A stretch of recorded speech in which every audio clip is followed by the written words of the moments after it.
¿Qué tal? Muy buenas tardes, bienvenidas, bienvenidos, bienvenides a esta última casi actividad del día de hoy. Todavía tenemos un taller más, pero este es nuestro último conversatorio del día en el octavo día del Foro Latinoamericano de Medios Digitales y Periodismo, su 10ª edición. Muchas gracias por acompañarnos. Para mí es un gran honor y muy grato poder estar presentando esta mesa que hicimos en alianza con IWMF, justo para contar sobre cuáles son los efectos secundarios de la pandemia y indagar un poco en los proyectos periodísticos que profundizan en estas problemáticas.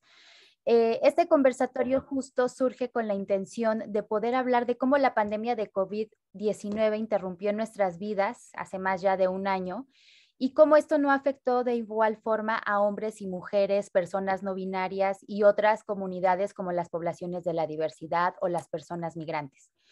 La emergencia que se derivó de la COVID-19 provocó impactos específicos sobre las mujeres y profundizó las desigualdades de género existentes tanto al interior de los hogares como fuera de ellos, en los hospitales y centros sanitarios, en el trabajo y también en la política.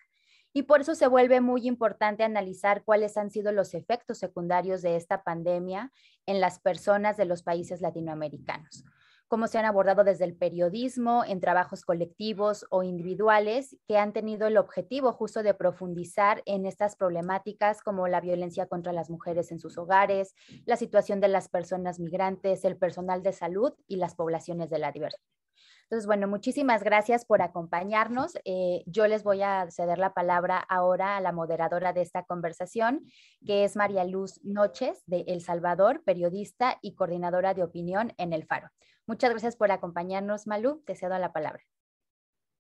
Gracias, Quetzali, y gracias a todos los que nos acompañan. Es para mí un gusto moderar esta conversación ahora con colegas tan talentosas que han dejado, pues claro, mucho de su esfuerzo en la cobertura de esta pandemia para los temas que hoy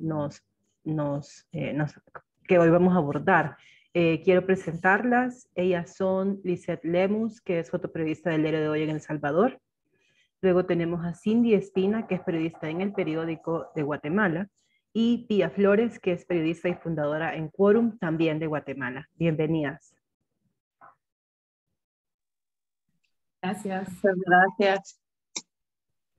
Quiero empezar la conversación porque creo que la pandemia, sí, por supuesto, tomó por sorpresa a todo el mundo y se ha repetido hasta la saciedad que nadie estaba preparado para enfrentar esta pandemia. Pero para el caso periodístico, me resulta interesante porque el periodismo es uno de esos trabajos que se nutre sobre todo de las visitas al terreno. La pandemia nos quitó de repente, como de la noche a la mañana, esa posibilidad, porque el confinamiento nos obligó a entrar en una dinámica en la que, aunque nuestras vidas parecían detenidas en todo sentido, la realidad se transformaba constantemente. ¿Cuál fue para ustedes ese primer encontronazo con la nueva realidad de los meses más álgidos de la pandemia? Le pediría a Cindy y a Pía que inicien esta respuesta. Hola, buenas tardes, noches, a los que nos escuchan, y muchas gracias a Factual y a la IWMF por invitarnos. Yo cubría para política, me concentraba en la presidencia cuando inició la pandemia. Entonces, la pandemia lo que resultó fue como un cierre de puentes, digamos, de que en el caso mío era como esa constante pregunta al presidente, asistir con los ministros, conversar con las personas para tener una agenda propia. Todo eso se detuvo, pues. Y lo más complicado y que no se ha podido restablecer hasta ahora es la apertura de estas fuentes. El presidente, pues, yo ya no lo cubro, pero ya tiene como más de 3 meses de no responder o más preguntas a los periodistas, cuando antes era una constante, digamos, y algo necesario, porque en estos países todo va cambiando rápido, siempre hay algo nuevo que preguntarle. Entonces, ese cierre que significó para mí, iniciamos en el periódico a verificar las compras de la pandemia. Creo que fue una dinámica que todos los medios empezaron a hacer en el periódico, pues iniciamos a fiscalizar, digamos, a investigar estas compras, y fue como que la manera durante los primeros, a septiembre, que me mantuve en esa dinámica, y ya después, viendo la situación, me moví a un tema que desde hace ratos yo traía, pero que era la migración, ¿verdad? Cómo estaba esta expulsión de centroamericanos y de guatemaltecos en medio de la pandemia. Y fue así como en octubre que llegó la primera caravana. Recién abrieron fronteras de San Pedro Sula a Guatemala, que ya me involucré en el tema y investigué como que la historia de emigrar en medio de la pandemia, y además que en Centroamérica pues se vivió este desastre de las tormentas Zeta y Iota, principalmente Guatemala y Honduras. Y bueno, ya trasladé como a hacer estas historias de profundidad que antes estábamos acostumbrados en el tema de la migración a partir de octubre, como que el cierre de la fuente que había estado cubriendo, pues prácticamente me impulsó a trabajar este tema, y que sí había complicaciones, claro, porque había que cuidar más que todo a uno de no trasladar este virus que hasta esa época no era tan conocido como ahora, ¿verdad? Y de cuidar a esta población vulnerable. Que uno no le trasladara el virus, quizás era como que lo de los mayores miedos que yo sentía al visitar refugios aquí en Guatemala y a las comunidades principalmente. Y ese era como el gran desafío de preguntarse uno, ¿voy o no voy? ¿Qué tan en riesgo pongo? Porque yo vivo en la ciudad, yo me muevo a más lugares, y pues uno en esa época pues no tenía el mismo conocimiento del COVID que tiene ahora, no sabíamos si iba a haber vacunas, y la población de la que hablamos es la más vulnerable. Entonces, eso básicamente fue como mi cambio,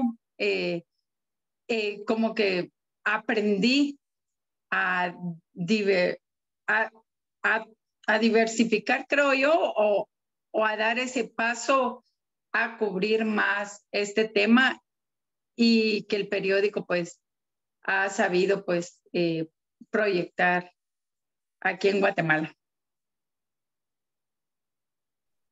Adelante, Pía. Bueno, buenas tardes y noches a todas y todos y todas.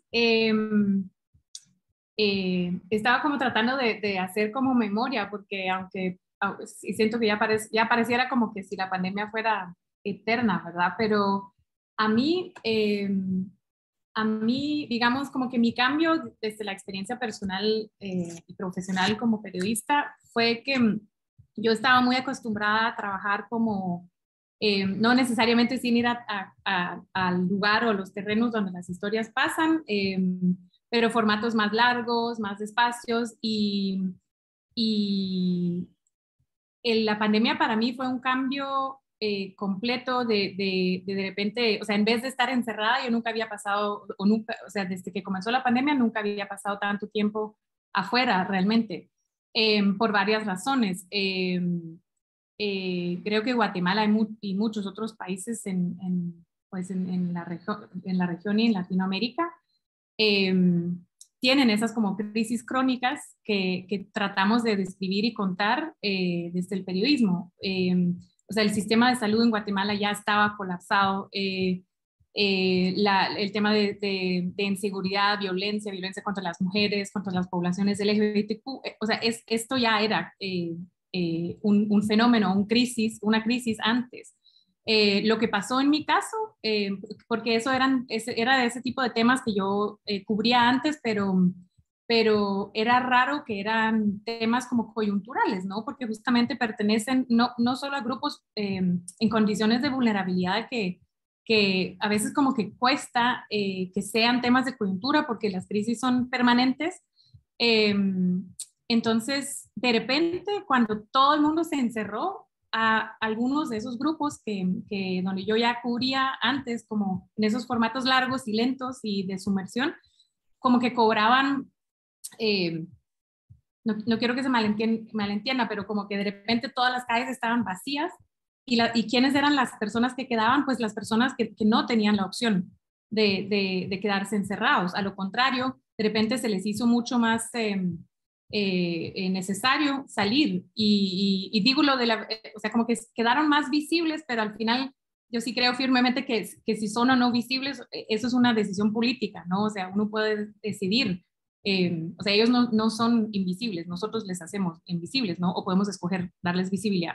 Entonces, como que con la pandemia y el encierro y las calles vacías, el transporte público suspendido, de repente las personas que ya estaban como en condiciones de vulnerabilidad permanente aquí y que siempre estaban como viviendo como en la orilla del abismo, o sea, la pandemia solo vino y les dio un empujón al final para arrojarse al abismo, ¿no? Entonces, y eso quedó muy visible, entonces, de repente, en vez de trabajar estos como testimonios o casos muy específicos y concretos que son como, sí, testimonios de problemáticas mucho más grandes y generales, de repente, o sea, como que estaban, o sea, no sé, estaban mucho más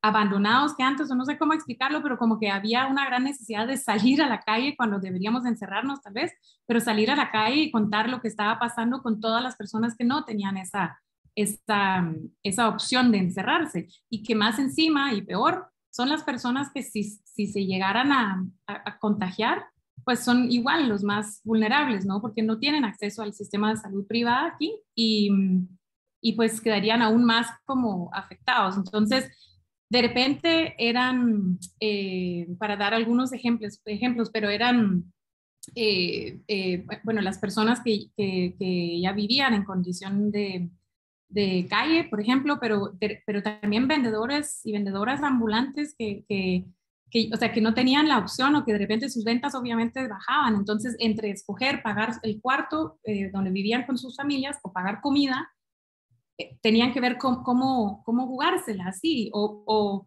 pilotos de buses, por ejemplo, que de repente cuando el transporte público quedó estancado o suspendido, eso no es una empresa que necesariamente va a seguir pagándole sus salarios, porque aquí es un sistema como semi-privado público, entonces ellos quedaron simplemente abandonados. Entonces surgieron, no sé, como que surgieron como mucha visibilidad o una visibilidad diferente, porque las personas, cuando todos nos encerramos, las que tenemos el privilegio de encerrarnos, pues de repente, o sea, quedaban ahí buscando qué hacer y era muy importante como cubrir esa parte. Entonces, para mí fue como un contraste entre como que eso de ir a sumergirme bastante tiempo y en un lugar y luego en sumergirme en cómo contar la historia y como en grande, de repente una necesidad muy grande como de poder como hablar de como una coyuntura paralela que estaba pasando porque estaba la pandemia como emergencia sanitaria, la pandemia como un objeto político que más o menos es lo que también describió Cindy, ¿no? Y la pandemia como un nuevo condicionamiento social que generó muchos cambios aquí. Entonces, de repente, yo que de verdad no había cubierto como coyuntura como tal, para mí fue un gran reto y un gran cambio, o sea, en la forma en que trabajaba y en el ritmo que tenía que trabajar.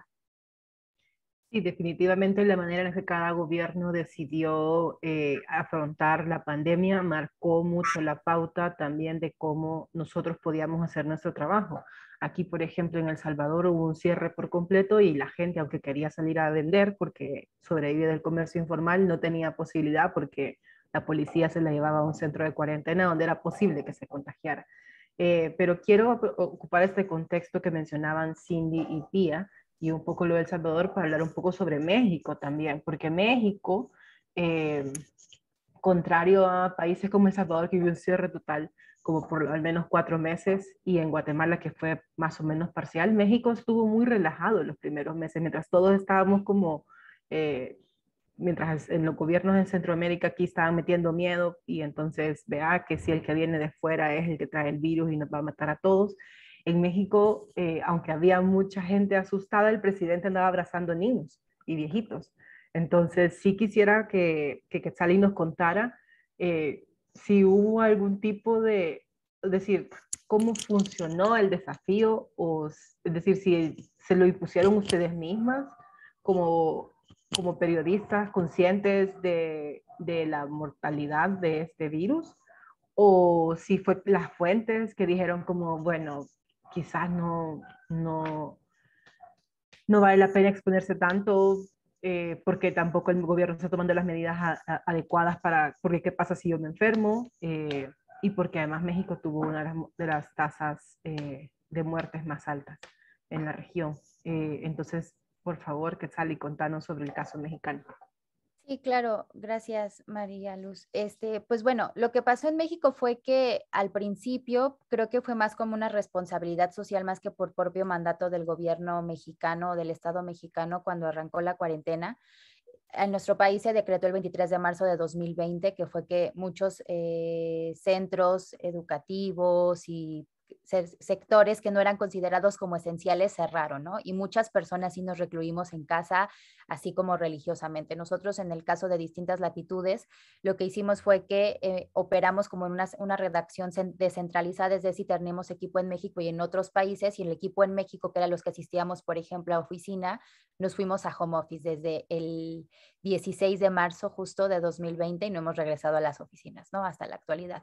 Pero sí, el punto fue justo una forma de nosotros protegernos y decir, bueno, el gobierno está empezando a tomar ciertas medidas, está empezando a cerrar ciertos sectores, nosotros vamos a ser responsables con nosotros, con nuestro equipo, con el cuidado de nosotros mismos y de nuestras personas queridas y alrededor.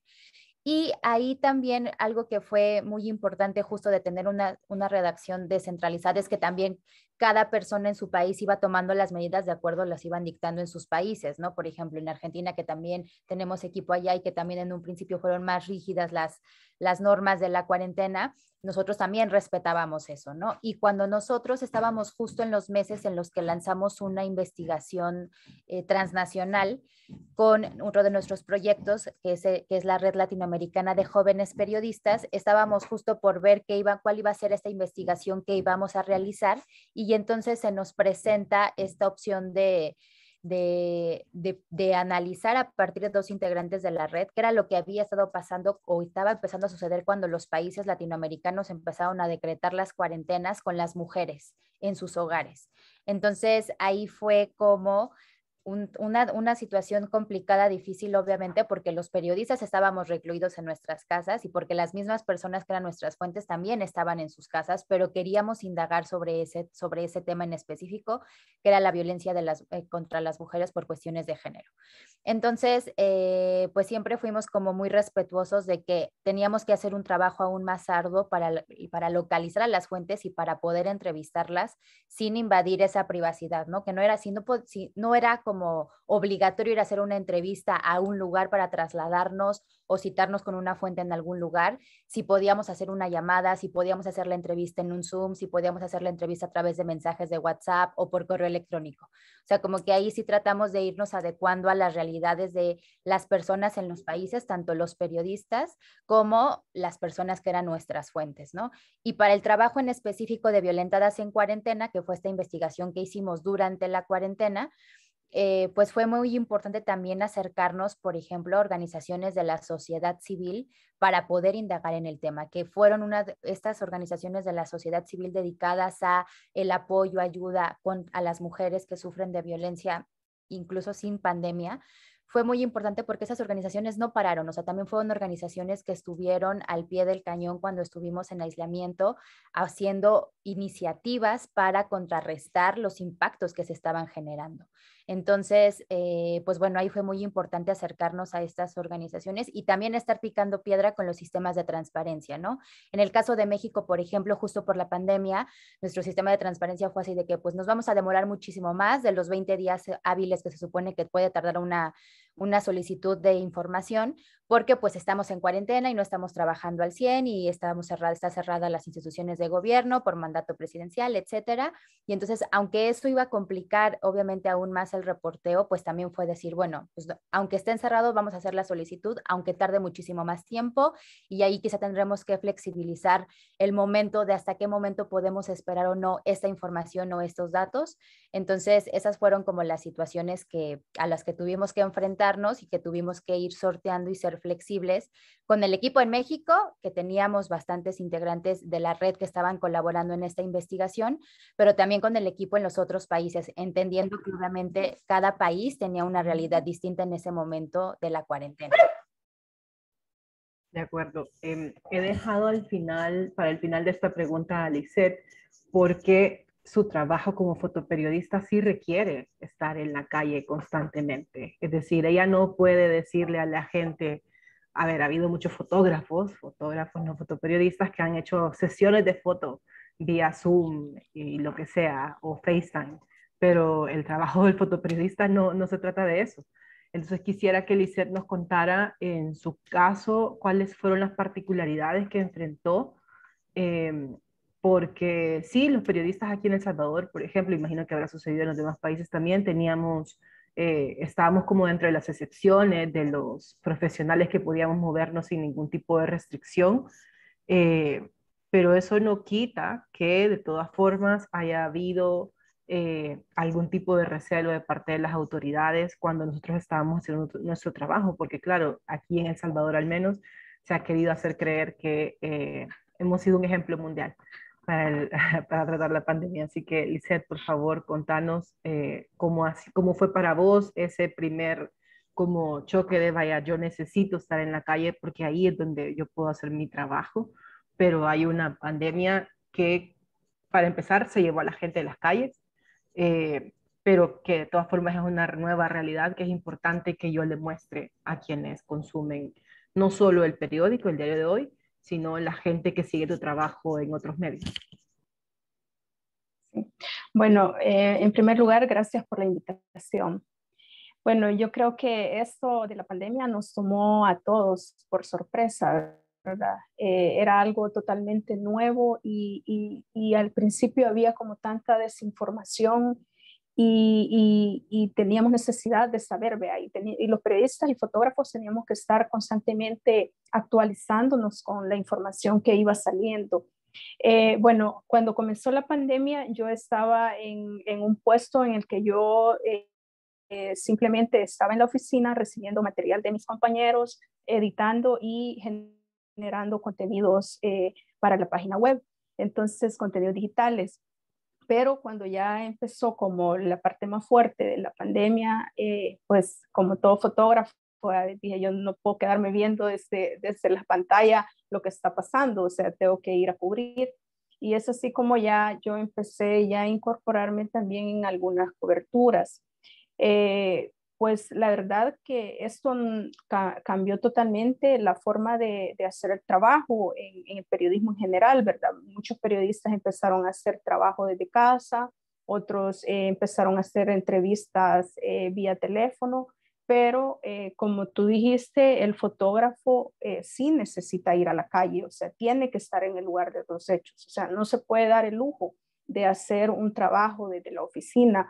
Entonces, yo creo que en primer lugar era como esa angustia, ¿verdad? De saber también cómo cuidarnos nosotros y cuidarnos del virus.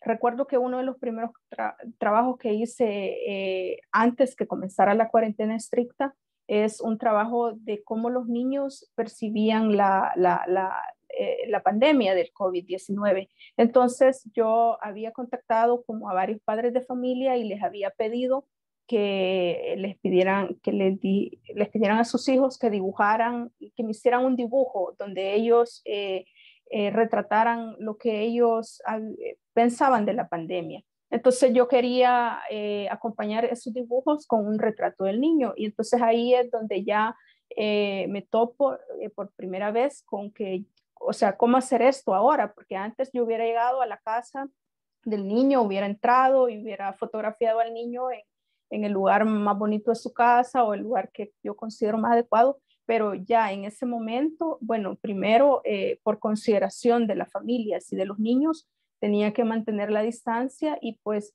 entonces yo decidí que cada fotografía que hiciera de los niños la iba a hacer afuera de la casa, es decir, yo no iba a ingresar a la casa.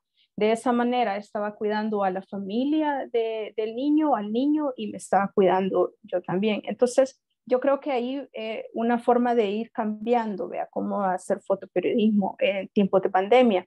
Luego, por decisión propia, yo empecé a documentar ya toda la parte esta ya de la cuarentena, ¿verdad? Entonces, creo que al principio sí era como el miedo, vea, o sea, había tanto miedo de cómo prevenir el virus. Entonces, luego vino ya la parte de la cuarentena y pues ahí nos enfrentamos ya también a esta situación de la militarización que tuvimos en el país. Entonces ya había como más control de parte de la policía, de parte de los militares y se daban como algunos hechos que en algún momento sí podía afectar cómo estábamos haciendo nosotros el trabajo. Pero luego viene ya la parte ya más dura, vea, que empiezan los muertos causados por el COVID-19 y entonces yo ya me involucro más en esta cobertura de todos los funerales del protocolo, bajo el protocolo COVID. Entonces yo creo que siento que fue como una transformación, vea, que poco a poco fuimos involucrándonos en una nueva forma de hacer fotoperiodismo en el sentido más que todo del cuidado, ¿verdad? De mantener la distancia, de no acercarnos a las personas. Pero yo creo que en general aquí en El Salvador se dio una situación y que a mí me parece que es muy malo para el fotoperiodismo porque los fotoperiodistas son los que se encargan de documentar, vea, y de contar más allá o digamos en 10 años qué es el material que vamos a tener de la pandemia fotográficamente. Entonces, yo creo que aquí hubo mucha censura de parte de las autoridades para permitir ciertos accesos. Entonces, hay muchas cosas de la pandemia que no han sido documentadas desde el punto de vista fotoperiodístico. Y yo creo que eso es una pérdida de memoria histórica al final, porque en 10 años, si alguien quiere saber cómo es que se vivió esta pandemia y en los momentos más duros, no vamos a tener ese registro fotográfico que cuente esa historia. Gracias. Hubo algo que me llamó la atención en la intervención de todas y fue no solo esto del idear nuevas maneras para lograr hacer el trabajo periodístico, sino también cómo en esa manera de idearse, hacer de trabajar bajo estas nuevas condiciones, también se les dio protagonismo, esto lo mencionaba Pía, se le dio protagonismo a personas que antes no aparecían necesariamente en las coberturas periodísticas. Y por un lado están las personas que trabajan en el comercio informal, como lo mencionaba Pía, porque es la gente que quedaba en las calles en el caso de Guatemala. Pero yo incorporaría en este grupo también a los médicos y a los maestros. Yo creo que nunca, como el año pasado, se le dio tanta cobertura al tema de los médicos y las condiciones que tienen para hacer su trabajo. Es decir, para menos para el caso de El Salvador, ya se habían hecho algunos fotoreportajes, sobre todo de las condiciones de uno de los hospitales más grandes de la ciudad, de San Salvador, o el hospital de maternidad y así, pero nunca se había tenido tanto interés por las condiciones en las que estaban trabajando los médicos. Lo mismo con los maestros, ¿verdad? Porque además de repente todo el trabajo que se hace en las aulas pasó a ser virtual en un país, y hablo por El Salvador de nuevo, en donde la brecha de internet es súper amplia. Quisiera y aquí voy a introducir una pregunta para todas y ahí responden en el orden que les parezca conveniente. ¿Cuáles creen ustedes que son los retos para evitar que esta gente que se volvió visible durante la pandemia no vuelva ahora que las cosas están más relajadas, digamos, porque claro, ya hay vacunas, y solo eso, la gente cree que ya eso lo salvó. Y entonces también creo que ha empezado a ver como esto de, se han relajado mucho más las personas con las medidas para prevenir la enfermedad, y entonces como que la gente va retornando a su normalidad, y esa solidaridad que se dio en algunos casos con estas personas que vean que son las personas más vulnerables, o estas en las que antes no se les ponía atención, pues sí, en la medida en la que la gente ha podido regresar a su normalidad, está lidiando con sus propios problemas, se olvidó de que esto sigue ahí. Entonces, quisiera escuchar cuáles han sido los retos que ustedes han asumido en su cobertura también para evitar que esto caiga en el olvido nuevamente.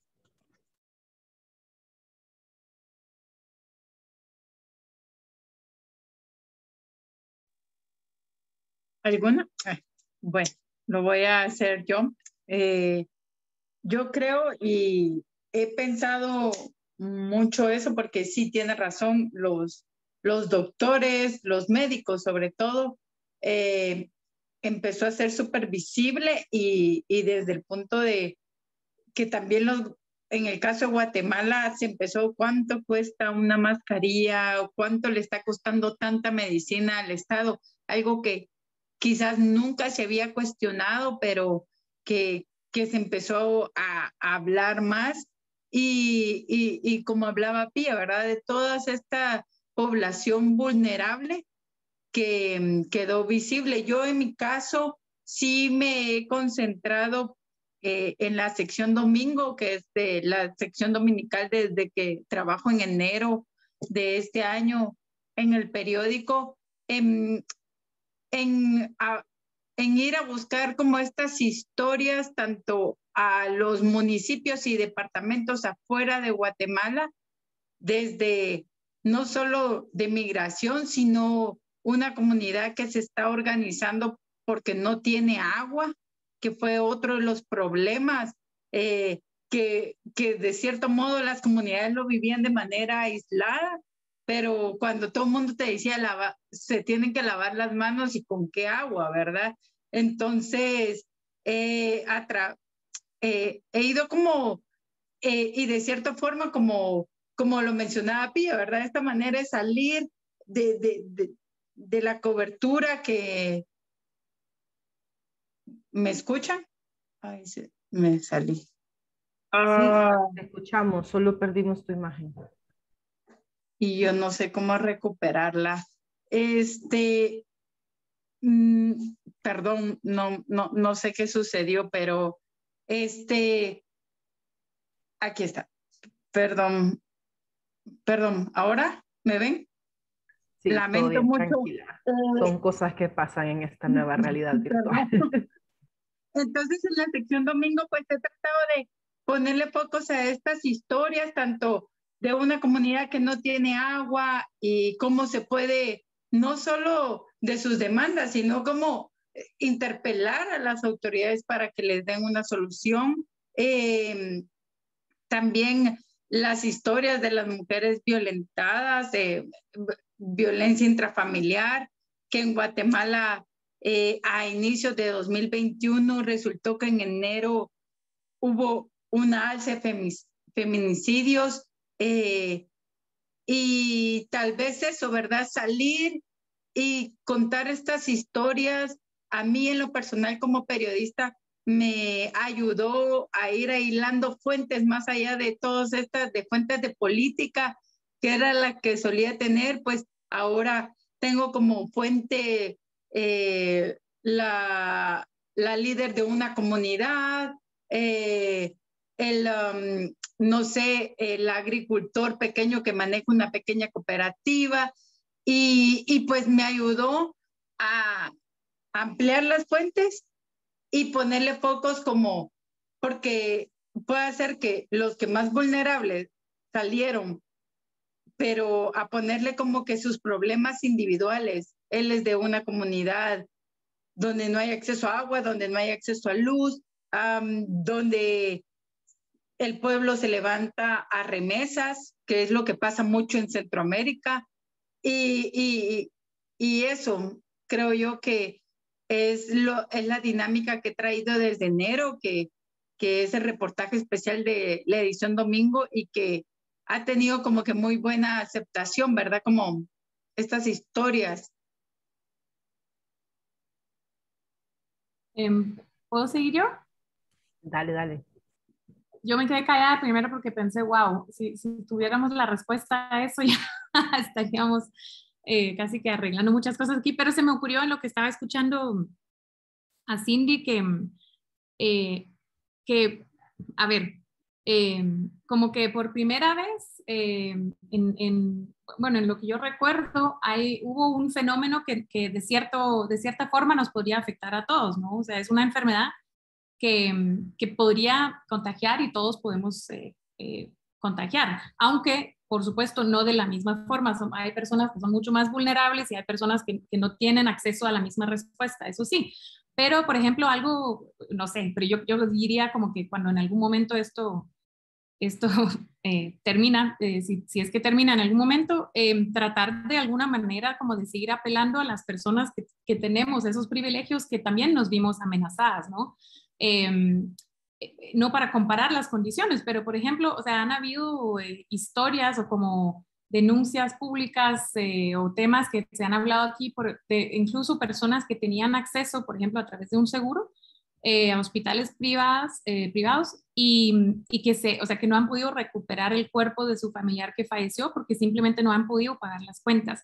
No se puede comparar para nada con las condiciones de las personas que ni siquiera tienen acceso, o sea, ni siquiera a un hospital público, casi que porque viven tan lejos y los hospitales simplemente estaban tan saturadas que ya no aceptaban. O sea, no se pueden comparar las condiciones, pero creo que buscar alguna manera después, como en post pandemia, de apelar a que ese terror que tú viviste por de repente verte vulnerable ante una pandemia, vulnerable económicamente, socialmente, en tu salud, tratar de apelar a que eso es lo que la gente, tus vecinos viven todos los días y lo vivían desde antes. O sea, tratar de mantener esa como no sé, o sea, tratar de que tal vez podemos llevar a algún tipo de conciencia social diferente cuando terminamos con eso.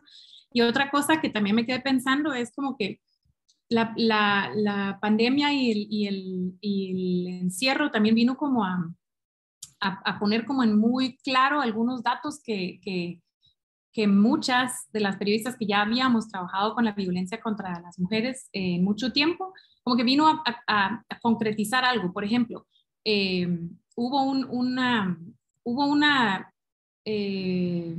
como que los datos de denuncias por violencia sexual contra niñas y embarazos en niñas y adolescentes bajaron como muy, muy poco.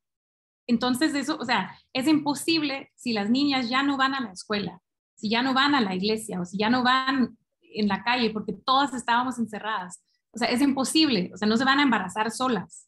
Entonces, todo ese, o sea, los datos que ya habíamos gritado durante años de que, o sea, 80% de los victimarios son personas que son muy cercanas a sus víctimas y se aprovechan de esa cercanía, de repente estaba ahí, porque si no, o sea, ¿de qué otra forma? O sea, espero de verdad que como que de repente algo ahí también podemos seguir visibilizando de que, o sea, eso es lo que ya habíamos dicho.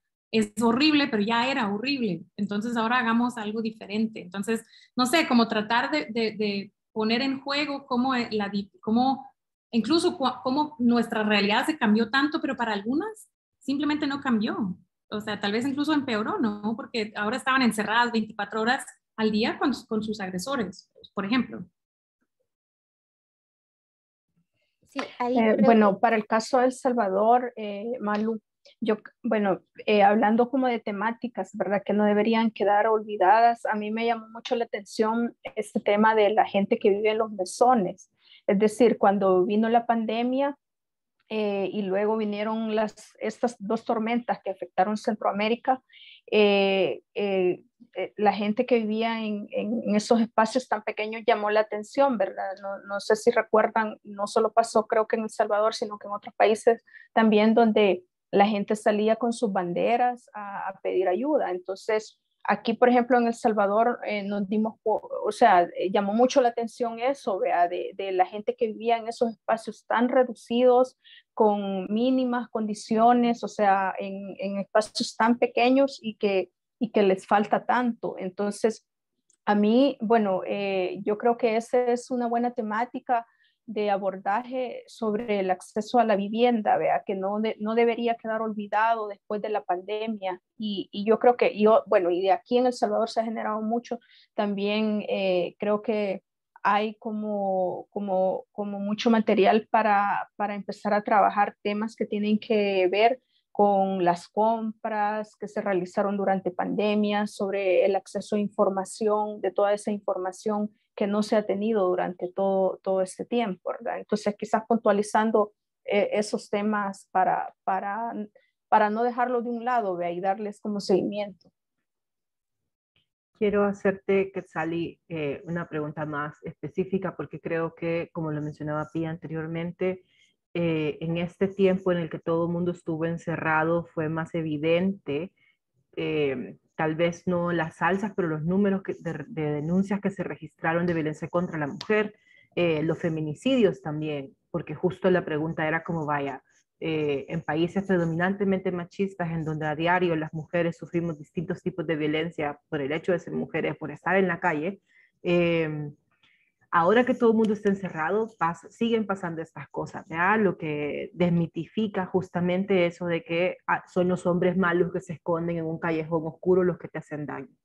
El reto, la pregunta es como, creo que hubo mucha gente que le puso atención porque que todo el mundo estaba encerrado, como que le dio chance de fijarse en estas cosas que antes no se fijaba demasiado, pero ahora la violencia contra las mujeres sigue estando ahí, con las manifestaciones, tanto las que existieron antes de la pandemia como durante y las de bueno, la pandemia no ha acabado, pero digamos esta nueva normalidad de una pandemia más relajada.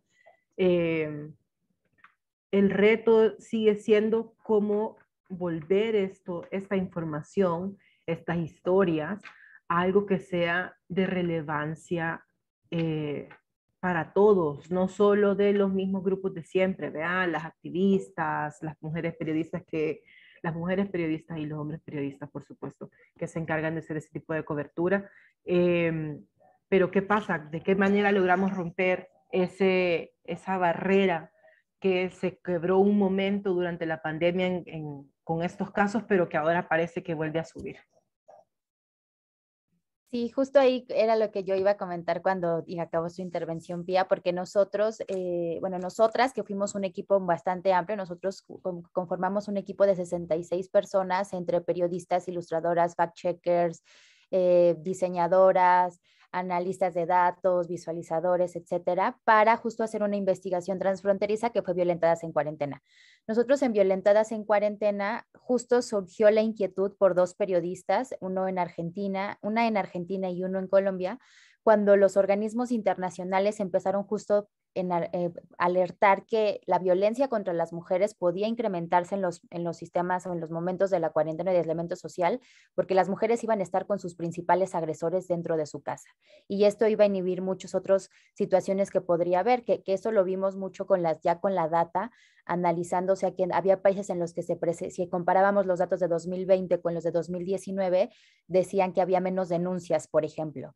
Pero obviamente esto, especialistas y personas que estuvimos entrevistando, pues obviamente lo explicaban diciendo, una mujer no tiene la misma posibilidad de denunciar a su agresor si estaba con su agresor a 2 metros en el mismo espacio, no podía hacer una llamada para denunciar y por supuesto que eso iba a hacer que las denuncias se redujeran, no porque no estuviera pasando las situaciones dentro de los hogares, ¿no?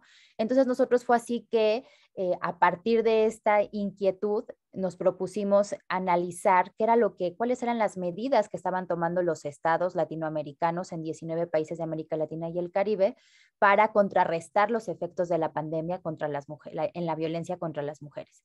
Y en un primer mes que nosotros arrancamos la investigación, que nosotros arrancamos el 1 de abril y publicamos el 30 de abril, o sea, fue un mes de trabajo muy arduo para hacer un primer análisis de qué era lo que estaba pasando, pues justamente nos dimos cuenta de esto, de que se estaban incrementando los feminicidios, que había denuncias en otros países sí se habían incrementado las denuncias y que también había estados en los que se estaban tratando de implementar líneas nacionales, ¿no? Había estados que ya contaban con líneas nacionales para atender la violencia contra la mujer y había otros que estaban habilitando el 911 para poder atender este tipo de llamadas. O sea, dentro de todas las llamadas que podía recibir alguien en el 911, que si necesitaba una ambulancia, que si un paciente con COVID, también estaban ahí las denuncias que podían hacer las mujeres, ¿no?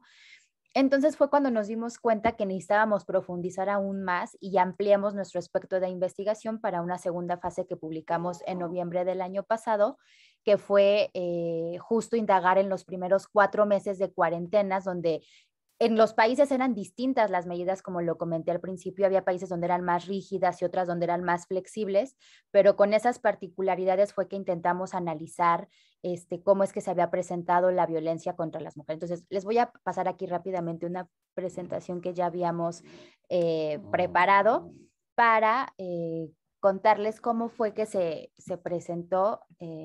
Ahí están viendo mi pantalla, ¿cierto? Listo. Cómo es que se presentó la violencia contra las mujeres, ¿no? En el caso, por ejemplo, de las denuncias de los 19 países que analizamos, pues, por ejemplo, en países como Ecuador, el 80% de los agresores eran miembros del círculo familiar de las personas, ¿no? De marzo a julio de 2020 se brindó acompañamiento y atención integral y protección a más de 23,300 personas. Esto de acuerdo con la Red Nacional de Refugios en México. Más de 19,000 denuncias de violencia contra la mujer es el saldo que deja la cuarentena en Guatemala. Todos estos son datos del año pasado, de marzo a julio de 2020. Las llamadas, por ejemplo, en el caso de la línea 155 en Colombia, que es la línea nacional para la mujer, había representado un 90% de las llamadas realizadas por mujeres para denunciar algún tipo de violencia. En el caso de Cuba, por ejemplo, que fue otro país que nos costó mucho trabajo analizar porque Cuba obviamente no tiene un sistema de transparencia, no hay datos públicos y las organizaciones civiles están prohibidas. Y entonces ahí aún así hay organizaciones de la sociedad civil, como Yo Sí Te Creo en Cuba, que abrió una línea telefónica y que además dio acompañamiento a mujeres para la atención física, psicológica y policial y sexual, en el caso también de violencia obstétrica.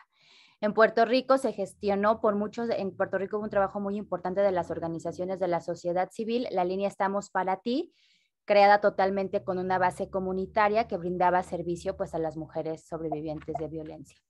Y en el caso que fue lo más importante y que aquí quiero un poco encauzar la pregunta que me hiciste, es justamente que nosotros nos dimos cuenta y por eso creo que hicimos un memorial, fue uno de nuestros productos, además de dar todos estos datos y analizarlos y entrevistas y videos explicativos, nos pareció muy importante generar un memorial porque nos dimos cuenta que en estos 4 meses que nosotros investigamos se cometieron 1,400 feminicidios en estos países.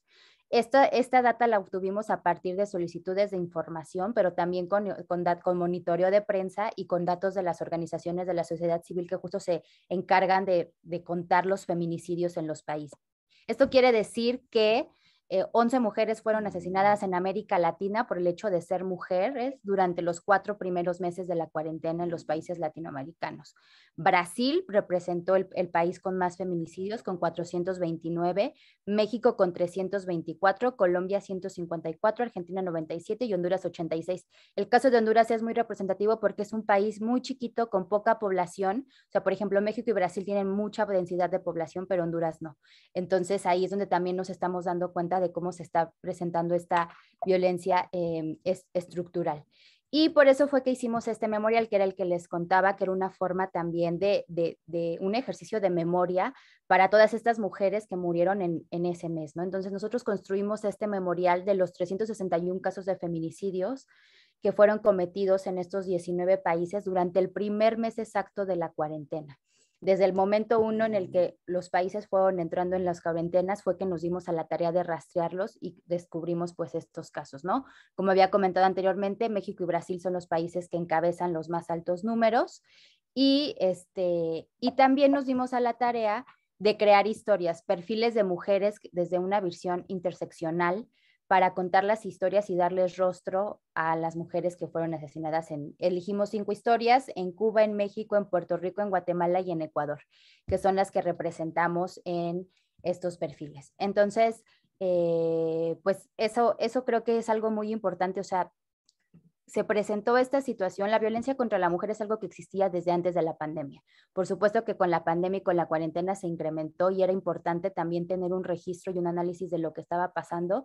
Y al final nuestra investigación hicimos justo un análisis y una serie de entrevistas con representantes de organizaciones para poder dar las posibles estrategias de cómo pueden hacer los estados para abordar estas temáticas, sobre todo porque estamos en un escenario de tanta incertidumbre, donde no sabemos si en un futuro vamos a volver a llegar a otra cuarentena que sea estricta. Ahorita estamos en una nueva normalidad, en un mundo más flexible, pero nada garantiza que en los próximos meses del próximo año podamos regresar a estos escenarios de aislamiento social.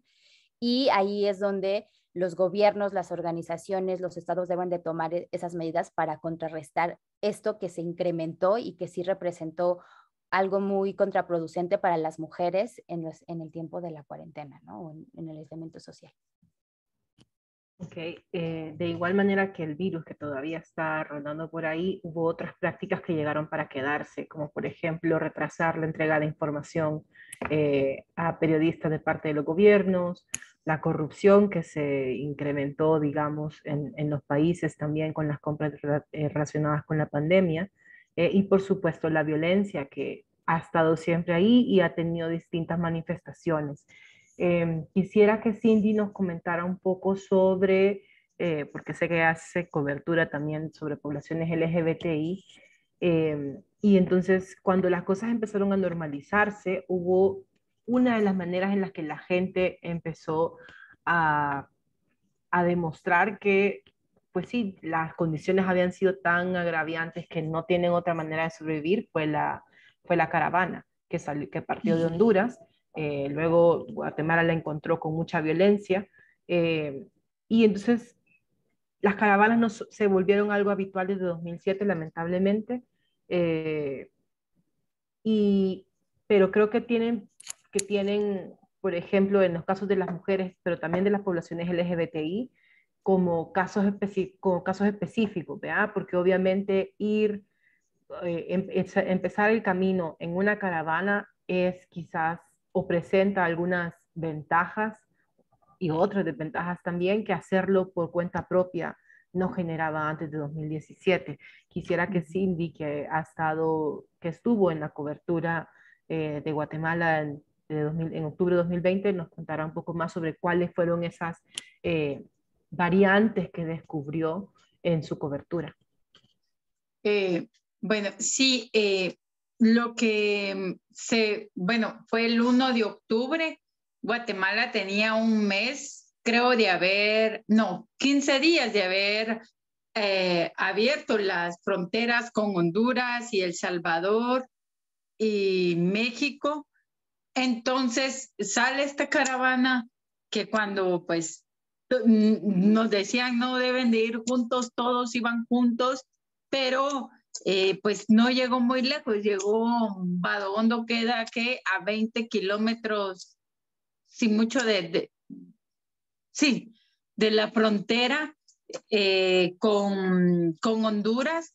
Entonces es ahí cuando también existía este cuestionamiento. No solo estaba Trump, que había limitado un montón a los derechos de las poblaciones vulnerables a acceso a refugio, sino que además de estar desprotegidas con ese derecho internacional que los países fueron limitando poco a poco, la pandemia creaba otro limitante para estas poblaciones vulnerables como las mujeres y la población LGBTI. Entonces, muchos de las mujeres trans quedaron en las fronteras de Guatemala y unas organizaciones fueron las que les dieron la opción: pidan refugio en Guatemala o se van a México. Y me pareció pues interesante que Francesca, una mujer trans de 27 años, pues decidiera quedarse en Guatemala. Y creo que es ahí cuando empiezan como las demás preguntas, ¿verdad? ¿Por qué? Si es un país un poco similar o muy similar a Honduras y puede explicar, ¿verdad? No solo la pandemia, sino que las demás decisiones de los otros países, las que fueron orillando a estas mujeres, tanto mujeres y mujeres trans, a quedarse en Guatemala. Y creo que la mejor manera de explicarlo fue a través de la historia de ella, que en ese momento estaba en un refugio. Y bueno, aún sigue en Guatemala, pero como ella me decía, no es Honduras donde sufría de violencia por ser, en ese momento allá era hombre gay, sino que allá en su barrio se había puesto peor de lo que antes era. Entonces, y cabal, el día que le entrevisté, ese día ETA golpea a Honduras y golpea a Guatemala, y ella me cuenta que el barrio de donde ella era originaria, pues estaba inundado. Y entonces como que todo, gente que venía huyendo de todo lo que se puso peor después de la pandemia, pues tampoco había como una esperanza del retorno, ¿verdad? Sí, ETA, la tormenta tropical, estaba golpeando su comunidad, y de esa manera pues yo decidí pues entrar a profundidad a estas historias de migración en pandemia, y pues uno de los resultados también fue esta historia de un hombre Chug, indígena Chug, en el noroccidente de Huehuetenango, que es casi cercano a México, y que también su desplazamiento, su punto final, digamos, fue cómo ETA y OTA golpeó todo lo que ellos habían sembrado para sobrevivir los últimos meses del año, y los primeros 2 del siguiente se había destruido. Entonces, la crisis sanitaria y la crisis climática empujando a las poblaciones centroamericanas a migrar, y bueno, en esta historia pues yo traté de profundizar. En este caso pues en las comunidades es el hombre el que decide irse, pero también lo traté de expresar muy de la visión de su esposa, ¿verdad? Que era la que se iba a quedar en casa con su hija, esperando la solución cuando él llegara a Estados Unidos. Entonces fue un reto en el sentido de, además que está muy lejos, de que uno cuidarlos a ellos, ¿verdad? Porque al final en estas comunidades no hay un centro de salud digno, ni menos acceso al agua tan digno para que pueda haber ese tipo de protecciones, ¿verdad? Y esa fue como la manera. No fue inmediato, me tardé como meses, pero creo que también reflejaba un momento que en diferentes países fue diferente, ¿verdad? Porque aquí no solo nos golpeó la pandemia, nos golpeó 2 tormentas tropicales. Y Gracias, Cindy. El tiempo empieza, ya había el reloj y siento que estamos como muy encima de él. De todas formas, antes de dar paso a las preguntas de quienes están todavía con nosotros, quisiera concluir con una que yo creo que pocas veces nos hacemos los y las periodistas en nuestra vida laboral, independientemente haya pandemia o no. La pandemia definitivamente, como ya lo manifestaban ustedes, nos ha impulsado a abrir camino para generar nuevas historias, nuevas narrativas, ampliar fuentes porque otras se cerraron, etcétera. También de todas formas nos ha confrontado con momentos que han sido bastante difíciles y trágicos. Uno de ellos, por ejemplo, ya lo comentaba Lisette al inicio, ha sido el de los entierros con protocolo COVID. y quiero utilizar este ejemplo para que hablemos un poco sobre la salud mental de los periodistas. Porque no ha sido solo pensar, ok, ahora que estoy encerrada, ¿qué voy a hacer? O ahora que tengo que salir a la calle para encontrar las historias, ¿de qué manera voy a generarlas? Sino que al mismo tiempo es, ok, ¿de qué manera puedo hacer esto con un enfoque interseccional que no revictimice y que sea lo más limpio posible? Y dentro de eso también además cuidar nuestra salud y la salud de nuestras fuentes, porque no queremos no queremos contagiar nosotros, no queremos contagiar a las personas con las que vamos a hablar y tampoco queremos contagiar a nuestras familias.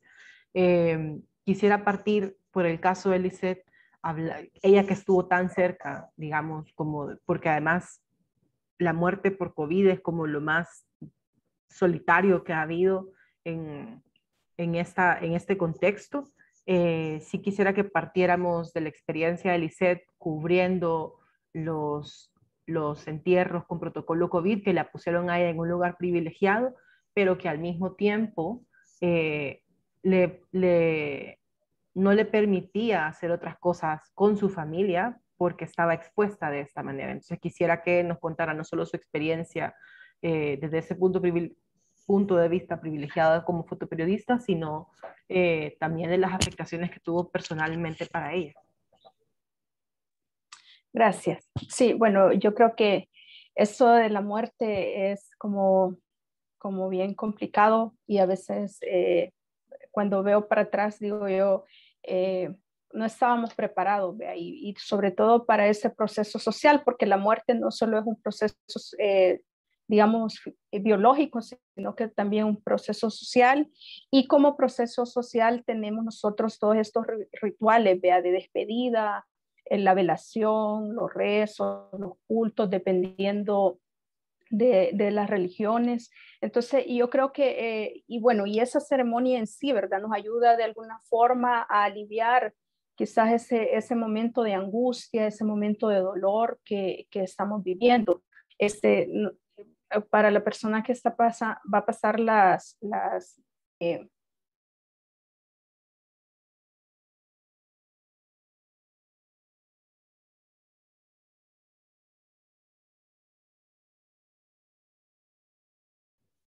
Perdón, Lizeth, estás con el micrófono silenciado. perdón, es lo de los funerales, es lo de los funerales. Bueno, entonces siguiendo, ¿verdad? Yo creo que todos estos ritos funerarios de alguna manera nos ayudan, ¿vea? A aliviar ese dolor en ese momento de despedida, ¿vea?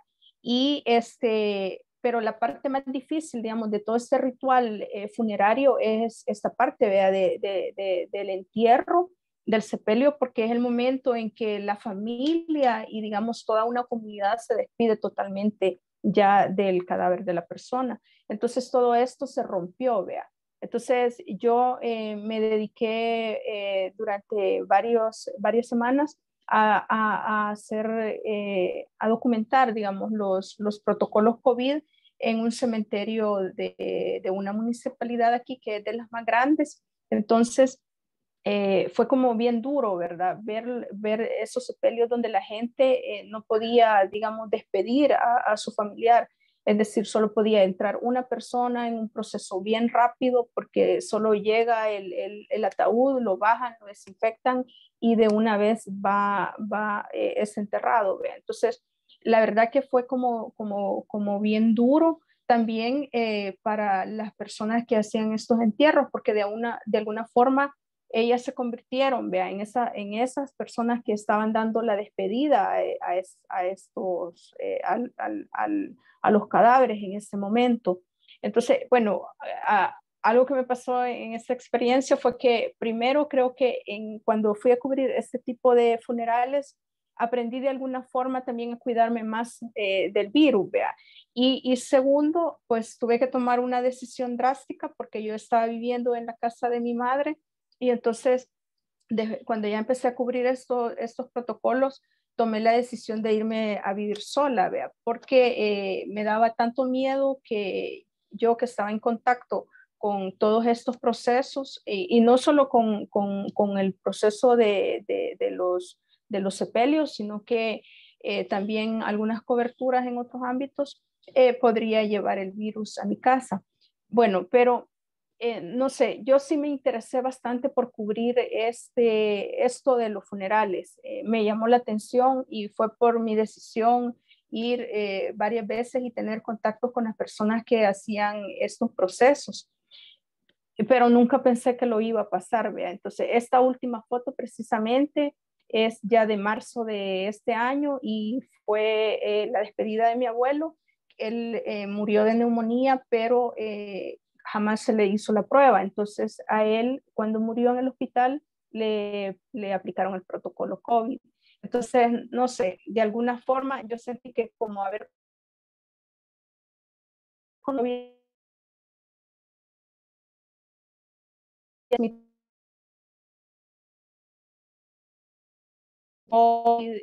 cómo era de solitario todo este proceso. Entonces, de alguna forma, esto que yo había vivido y que de alguna manera había compartido con ellos, también nos sirvió en este momento de dolor a mi familia y a mí, como para estar preparados para enfrentar esta situación tan dolorosa.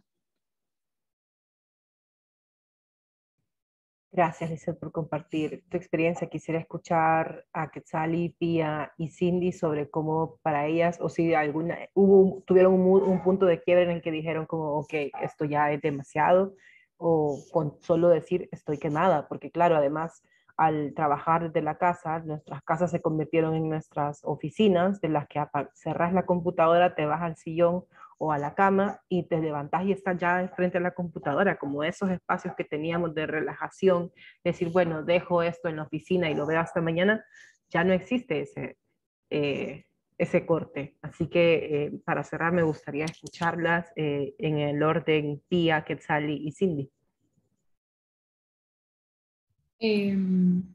Yo siento que definitivamente sí. O sea, por ejemplo, como lo que hablaba Cindy, de como que, no sé, uno está acostumbrado a trabajar con cierto como grupo de fuentes y obviamente uno trata de variar, pero en mi caso, por ejemplo, de trabajar esos casos específicos, de repente por cada nota que se lograba publicar o cada como tema, que más que todo en los hospitales, que se lograba como visibilizar, caían de repente tres mensajes más de nuevas fuentes que también estaban desesperados, médicos y médicas de otros hospitales que también estaban así como, aquí está pasando lo mismo o aquí incluso está peor,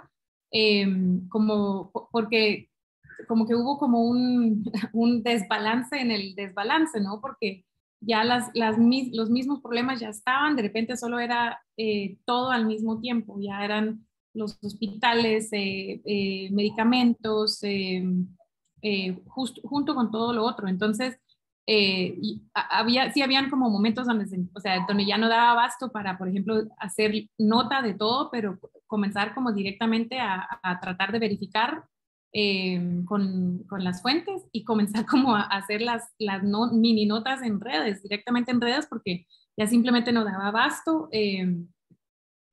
O sea, uno de los casos específicos que recuerdo era un viernes como a las 10 de la noche de una médica que me llamó, o sea, literalmente llorando que alguien le había dado mi número y ya había pensado como en denunciar las condiciones en el hospital donde ella trabajaba o sea, y literalmente así fue durante muchos meses, y no solo de parte del personal de salud, también de otros grupos y también de sociedad civil, cuando comenzaron como las cosas a estallar, porque como que en algún momento como que el vaso o sea, como que ya fue mucho, o sea, había muchísima opacidad de parte de las autoridades respecto a los datos. Por ejemplo, hubo muchísima o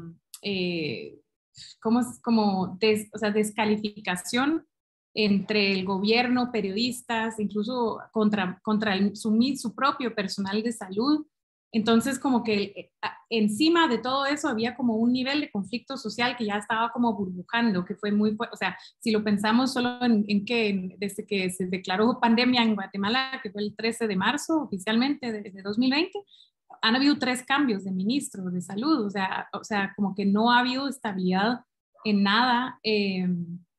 Entonces sí, o sea, como que, o sea, yo recuerdo el año yo también fui a cubrir la caravana donde fue Cindy, y sí recuerdo como había un momento donde pensaba, o sea, ya no más, porque justo después comenzaron a aumentar las manifestaciones o sea, tampoco quiero sonar como a que queja, porque obviamente es un privilegio que la gente le buscan a uno para poder cubrirlo, pero sí fue, o sea, sí fue una manifestación muy fuerte de cómo como países donde ya existe una conflictividad social muy fuerte, o sea, como una situación como una pandemia puede venir y empeorar todo de un solo. Eso sí, yo había puesto algunas fotos de las cosas que cubría, pero por ejemplo, ese era el tipo de denuncias que recibía de los hospitales, o sea, personas que se atrevían a mandar material para que pudiéramos ver, incluso porque al principio, los primeros meses de la pandemia, como que las denuncias más fuertes es que no quieren que salga cómo está la situación real, porque el presidente salía en cadena todas las noches a decir todo está bajo control, cuando por supuesto no lo era. O sea, el personal llevaba creo que 6 meses sin salario, los primeros meses no tenían, esta foto por ejemplo, es de una persona del hospital que fue construida específicamente para atender la pandemia, pero no tienen suficientes ventiladores, entonces tenías a personal de salud ventilando manualmente a pacientes. O sea, no es digno y no es humano, pero desde ninguna perspectiva, ni para las y los pacientes, ni para las y los médicos, o el hacinamiento, ese tipo de cosas. Entonces sí, o sea, afecta más que todo también por el miedo de que tal vez la próxima que va a estar ahí soy yo, en un hospital así, donde no hay medicamentos o no hay posibilidad. No creo, por el tiempo creo que no va a haber como mucho, o sea, para que también hablan las otras compañeras, pero sí, entonces, en conclusión, yo siento que sí afecta, aparte porque de repente eran de todos los ángulos, o sea, era lo social, la conflictividad en la calle, en los hospitales, por todos lados, de repente a finales del año pasado todo explotó y tuvimos que estar ahí, o sea, había que darle visibilidad. En el caso de nosotras en Violentadas, bueno, creo que evidentemente estar todo el tiempo encerrados y que en nuestros espacios donde podía ser nuestro espacio de descanso se convirtiera en nuestra oficina, o que te levantaras a tu escritorio y caminaras 3 pasos y llegaras a tu cama, era como una dinámica donde pues obviamente estábamos todos, creo todas, quemadísimas, ¿no? O sea, donde nos levantábamos para trabajar y nos levantábamos para acostarnos, ¿no? Entonces eso hizo una dinámica muy compleja, creo que para todas las personas. Y en el caso del equipo y del equipo que estuvimos trabajando en Violentadas en Cuarentena, también nos enfrentamos a procesos de contención con las personas que estaban reporteando, ¿no? A final de cuentas estábamos abordando temáticas de violencia contra la mujer, y esos eran temas que nos atravesaban a la gran mayoría de las que estábamos reporteando, y sobre todo cuando nos empezamos a indagar muchísimo más en el tema de el memorial, y empezamos a investigar más a profundidad los feminicidios para comprobar cómo es que se habían reportado los casos, cómo lo estaban reportando la sociedad civil, los medios, cómo los estaba registrando no el Estado. Y pues eran situaciones donde de verdad había momentos en los que pues todas nos sentíamos muy atravesadas y estábamos al límite, ¿no? De nuestras emociones, de lo que estábamos sintiendo. Y pues fue que nosotros implementamos ahí, como que nos dividimos por equipos como para ir dando seguimiento, no solamente a la parte periodística o a la producción de las piezas, ¿no? No solamente hablarles a los reporteros para decirles, oye, ¿cómo vas con tu deadline y cuándo entregas y si lograste este dato y esta entrevista? Sino, hoy no hablemos del reportaje, hablemos de cómo te sientes, qué estás sintiendo, cómo estás procesando la información que estás investigando.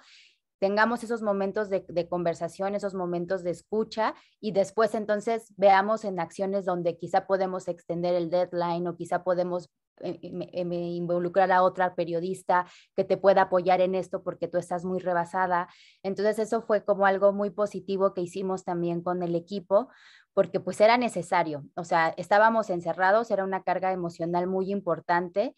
y también pues obviamente el tema que estábamos tratando no era un tema sencillo, entonces fue muy importante como generar estos espacios para escucharnos, para compartir y después decir, bueno, sigamos y resigamos retomando estas temáticas, ¿no? Y por eso para nosotros también fue bien importante pues al momento que creamos un banco de historias donde invitábamos a mujeres que quisieran compartir sus historias, porque pues también no queríamos revictimizar y porque también sabíamos que las mujeres que pudiéramos entrevistar, pues quizá estaban todavía atravesando ese momento de violencia y no iba a ser tan sencillo llegar a una fuente y que nosotros quizá no hiciéramos o cayéramos en una práctica de revictimización, ¿no? Porque es una persona que a final de cuentas está pasando por un trauma y nosotros ser respetuosos también de esos procesos que estaban viviendo las mujeres que eran como nuestras fuentes o nuestros posibles testimonios. Entonces, así fue más o menos como tratamos de sortear un poco la estabilidad emocional o la salud mental de quienes estábamos colaborando en la investigación. Y en mi caso, quizás lo más difícil fue que se acabó el espacio, la redacción del periódico, digamos, no solo en físico, que en lo personal era era un ambiente muy bueno, de mucha retroalimentación y de mucha convivencia con compañeros. Esa, esa dinámica de redacción creo que todos se quebró, se perdió y hasta el momento tampoco en el periódico hemos regresado. Y creo que el error que cometí fue como levantarse y dormirse trabajando. Entonces uno de una manera involuntaria o quizás voluntaria no lo vimos así y casi que las 8 horas o menos que dormíamos era el único espacio donde no pensábamos en pandemia, en no sé si me va a contestar, se me cerraron las fuentes. Entonces, creo que esa dinámica que yo la llevé por casi todo el año pasado, fue lo que me llevó como estoy quemada, me pasé, pedí que me trasladaran, como ya sabemos, en la sección dominical, en el centro donde se hacen los reportajes especiales de un medio de comunicación. Entonces decidí ya, principalmente porque se cerraron las fuentes en política y no se han vuelto a abrir, y entonces como periodista, entonces la respuesta está en la gente que vive esa no respuesta que me dan los políticos. Por ejemplo, si el ministro no responde, pues vamos a preguntarle a la gente, pues su vida, lo que está padeciendo. Y bueno, creo que esa manera yo salí como de sentirme como agobiada en irle a preguntar a la gente a través de la sección dominical del periódico, y creo que fue una buena salida, pero también pues uno ya el agotamiento de no tener vacaciones el año pasado, porque prácticamente pues uno se tomó la banderita de que esto me demanda sin que nadie se la diera, uno quizás se la tomó. Y bueno, ya estas fechas ya quiero que llegue diciembre para irme de vacaciones, tal vez, porque sí, creo que asumimos roles, creo que lo tomamos, o sea, era de tomarlo en serio, pero quizás en mi caso no medimos las consecuencias, y eso pues en mi caso fue como lo que me tiene ya un poco más agotada, pero que se solucione.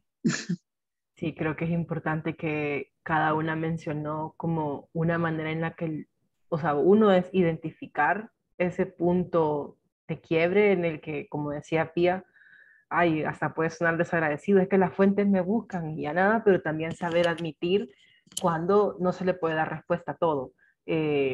Creo que es importante, sobre todo en estos momentos que estamos viviendo, como tomarnos un respiro sin sentir ningún tipo de culpa, porque claro que hay un montón de cosas que reportar allá afuera, pero nuestro trabajo periodístico no va a ser el mejor si nosotros no estamos bien.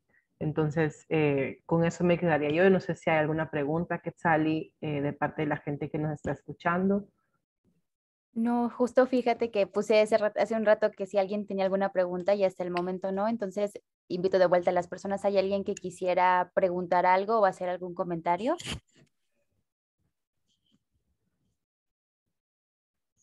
Pues no, creo que no. Podemos dar por cumplida nuestra tarea entonces. Genial. Pues bueno, pues muchísimas gracias María Luz por esta moderación y a todas, Lisette, Cindy, Pía, por esta conversación. Creo que fue muy bonito y enriquecedor también escucharles y saber lo que estuvieron haciendo y sobre todo como esta pregunta del final, ¿no? O sea, como también cómo pudimos enfrentar esto, que también se vuelve bien importante, el trabajo del cuidado y que fue algo que se empezó a implementar mucho ahora también en la pandemia. Entonces, bueno, pues nada, muchísimas gracias por conectarse. Gracias también a IWMF por unirse con nosotras para hacer posible esta charla. Todas hemos sido participantes dentro de los programas de IWMF, entonces por eso también fue muy importante la colaboración para poder lograr este panel. Y pues nada, muchísimas gracias. Ahora solamente quiero invitar a las personas que nos acompañan, si es que quieren poner por favor su camarita para tomar una foto. En un ámbito presencial estaríamos tomándonos la foto abrazadas, no podemos hacerlo ahora, pero bueno, al menos que quede registro de que nos reunimos el día de hoy a conversar. Entonces, quienes quieran poner su camarita, es el momento para que pongan su mejor sonrisa y aparezcan en la foto.